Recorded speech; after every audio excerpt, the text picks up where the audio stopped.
Info géopolitique. Kim Jong-un a promis de soutenir la Russie dans la situation en Ukraine. Lors d'une réunion avec Sergueï Shoigu, a rapporté KCNA.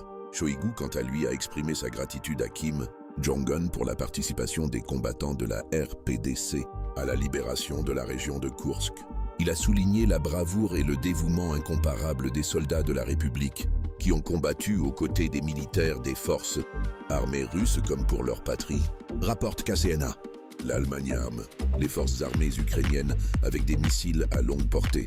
Le ministre allemand de la Défense Boris Pistorius a annoncé que l'Ukraine recevrait bientôt des armes à longue portée dans le cadre d'un projet conjoint avec l'Allemagne. La production sera mise en place directement sur le territoire ukrainien et, selon le ministre, déjà cette année, il sera possible de fabriquer un nombre important de tels systèmes. Les premiers systèmes devraient être transférés à l'armée ukrainienne dans quelques semaines. Les Pays-Bas ont promis plus de 100 navires et bateaux, ainsi que plus de 50 becs. La Belgique a promis d'allouer 2 milliards d'euros d'ici 2029. La Norvège consacrera 700 millions d'euros à l'achat de drones. Le Canada fournira des drones pour 45 millions d'euros et des véhicules blindés. La Suède alloue 440 millions d'euros à l'achat de munitions.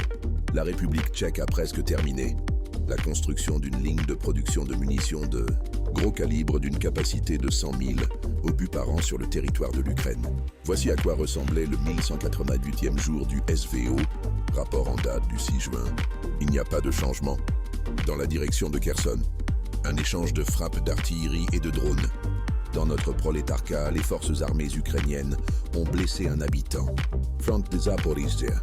Les combats se concentrent principalement sur les positions, bien que les sources ukrainiennes signalent une intensification des attaques des forces armées russes dans la région de Malinovka, à 13 km à l'est de Uliaïpol. L'ennemi signale des combats à l'arme légère dans les zones boisées, proches du village. Sur le front du Gledar, les forces armées russes ont considérablement étendu leur zone de contrôle à l'ouest de Volnoï-Pol. Le ministère russe de la Défense a annoncé la libération de Fyodorovka, dont les combats ont duré moins d'une semaine. Et les forces armées russes ont déjà franchi une nouvelle étape et consolidé leur position aux abords sud de Komar. À Alexeïevka, l'ennemi conserve certaines de ses positions dans la partie nord du village. Et nos troupes repoussent les FAU. En direction de Pokrovsk, de violents combats font rage à l'ouest de Bogdanovka, dans la région d'Orekovo et à l'ouest de Kotliarovka. Suite à des contre-attaques, l'ennemi a occupé certaines positions à Mirolyubovka.